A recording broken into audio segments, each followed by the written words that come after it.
Thank you for joining us this morning for our online service. We hope you'll come back and join us each week. We are beginning to take baby steps toward coming back together at the building, but we will continue to offer this online format as well. So for the time being, anyway, I remain a televangelist. There's an old joke about a guy on his deathbed who has a final talk with his wife. He says, Ethel, you were there through 3 heart attacks and 2 bankruptcies. You were there when our house burned down and we lost everything. You were there with me when I lost my job, lost our savings, lost my hair. Ethel, you have been there through every catastrophe, every calamity, every difficult situation. Ethel, you know what? You're bad luck. And then he died. Well, I said it was an old joke. I didn't say anything about funny.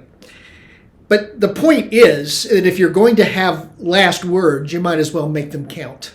Entire books have been written on the famous last words of notable people.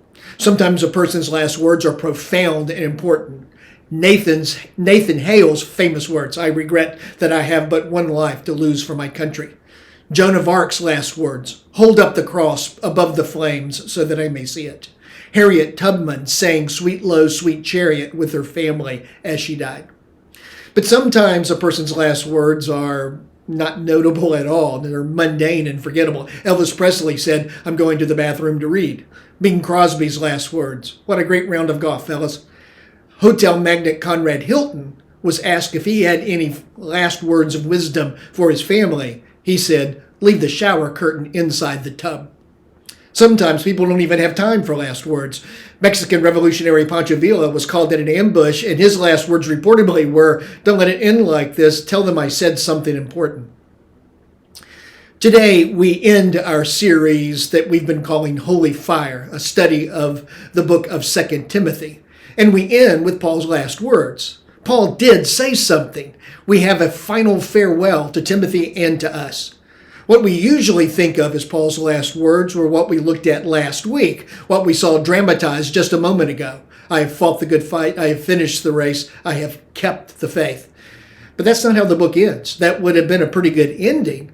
But Paul says more, and that's what we want to look at today. These are Paul's last words. They are personal, even private, but there are some lessons that we can learn. Let's listen to the text being read, and then we'll make some observations. Do your best to come to me quickly, for Demas, because he loved this world, has deserted me and has gone to Thessalonica. Crescens has gone to Galatia, and Titus to Dalmatia. Only Luke is with me. Get Mark and bring him with you, because he is helpful to me in my ministry. I sent Tychicus to Ephesus. When you come, bring the cloak that I left with Carpus at Troas, and my scrolls, especially the parchments. Alexander the metalworker did me a great deal of harm. The Lord will repay him for what he has done. You too should be on your guard against him, because he strongly opposed our message. At my first defense, no one came to my support, but everyone deserted me. May it not be held against them. But the Lord stood at my side and gave me strength, so that through me the message might be fully proclaimed and all the Gentiles might hear it. And I was delivered from the lion's mouth. The Lord will rescue me from every evil attack and will bring me safely to his heavenly kingdom. To him be glory forever and ever. Amen.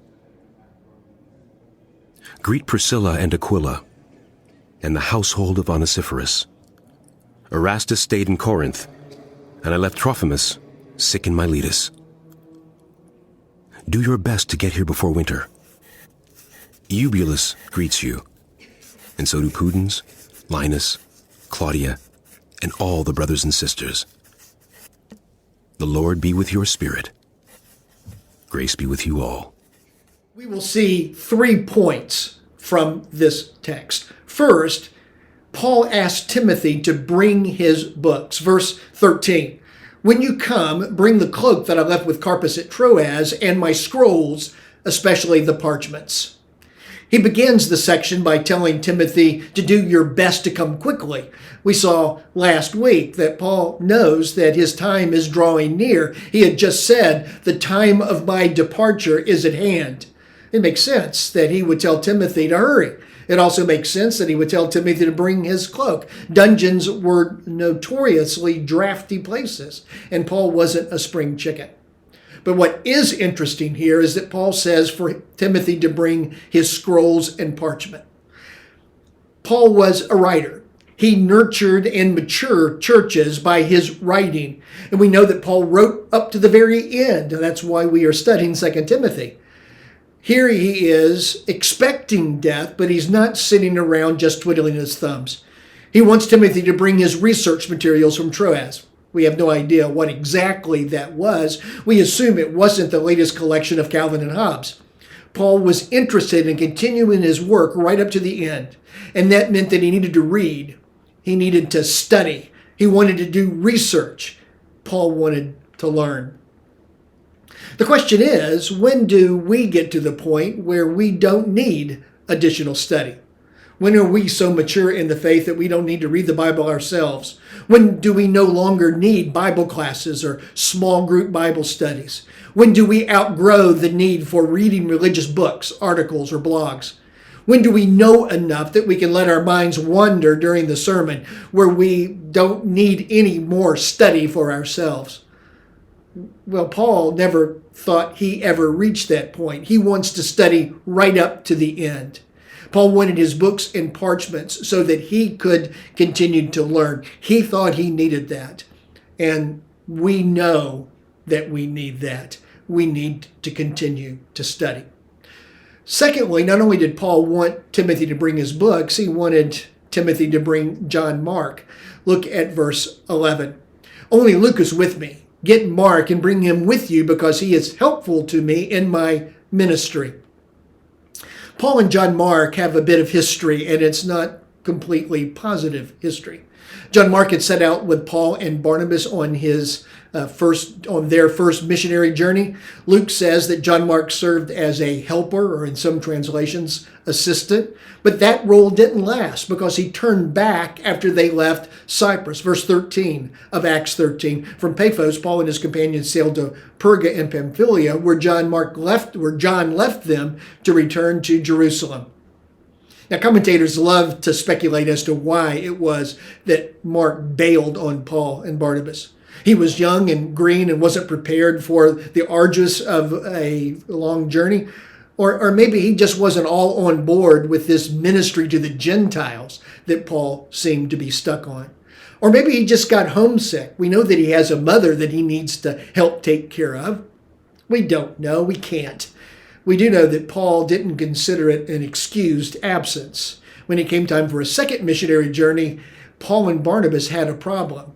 Acts 15, verse 37. Barnabas wanted to take John, also called Mark, with him, but Paul did not think it wise to take him because he had deserted them in Pamphylia and had not continued with them in the work. Paul saw John Mark leaving as deserting them on that first missionary trip. Barnabas wanted to give John Mark, whom we later learn is his cousin, a second chance, but they disagreed. In fact, they disagreed so sharply that they decided to split up.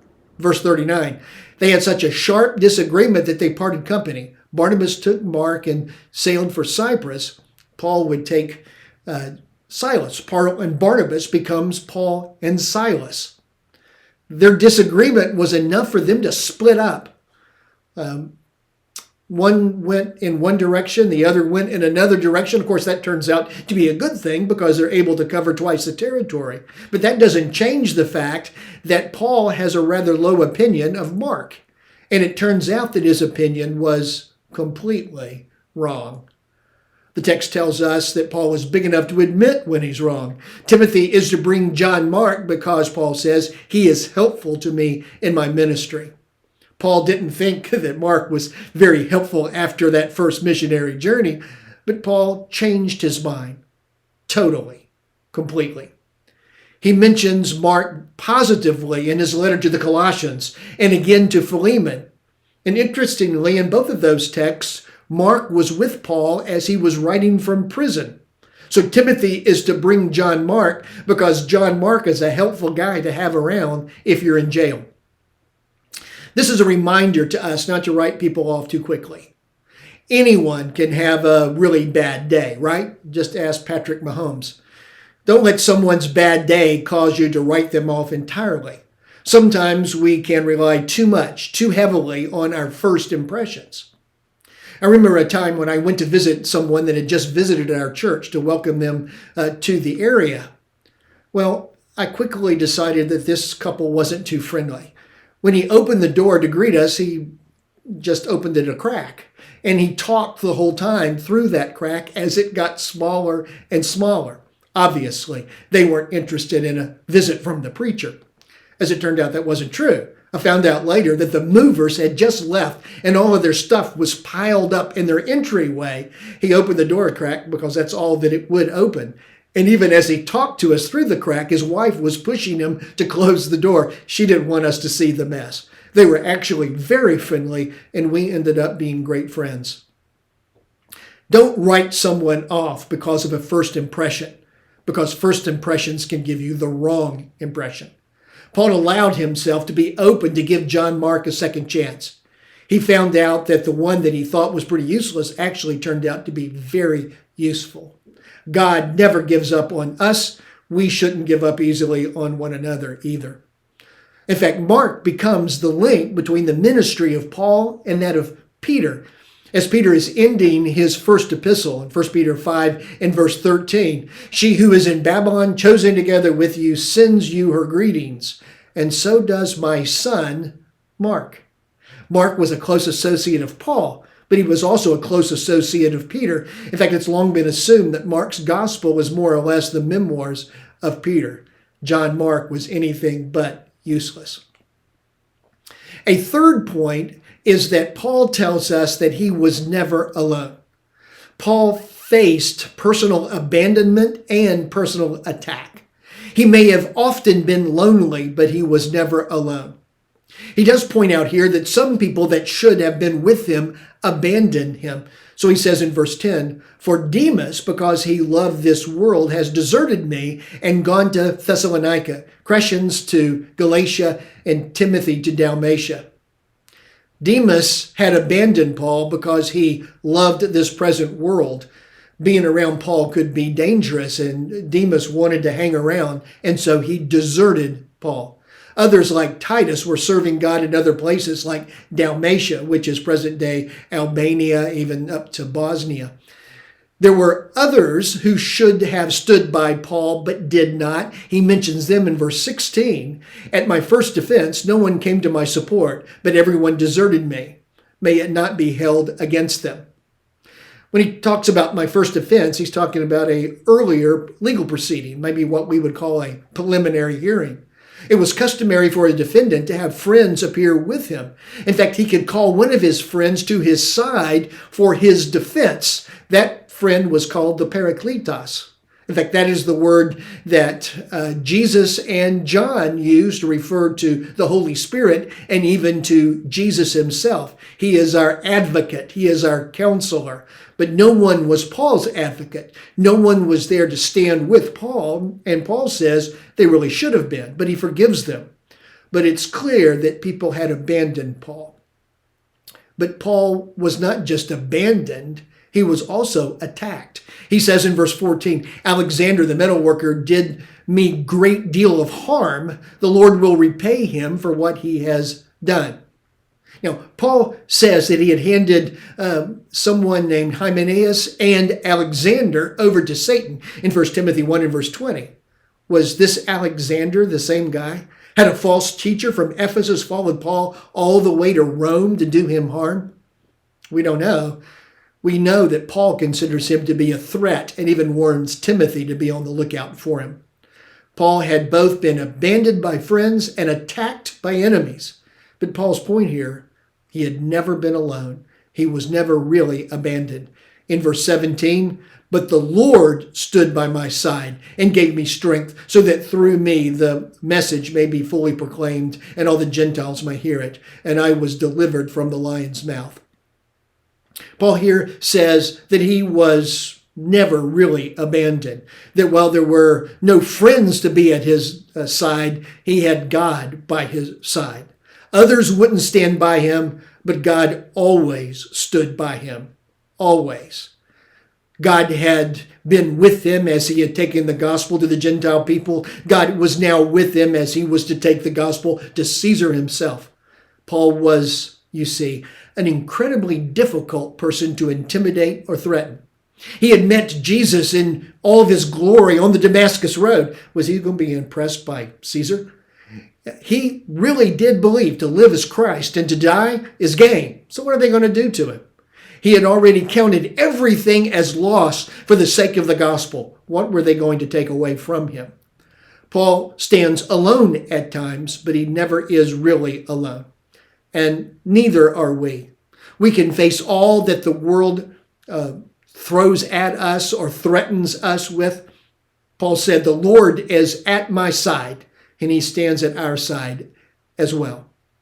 Does that mean that there won't be times when we feel overwhelmed or threatened or abandoned?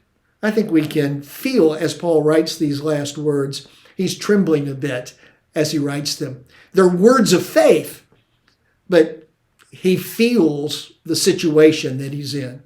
He knows that he, in his words, is in the lion's mouth, but he also knows that God is right there with him. He reminds himself, he reminds us, he's going to be delivered. Maybe not in the way that some would have chosen for Paul, but perhaps in exactly the way that Paul would choose. He was going to meet God, and he was fine with that. Thank God for Paul's faith and for his faithfulness. May God give us the strength and the faith and the faithfulness to replicate that in our lives. God is always with us today.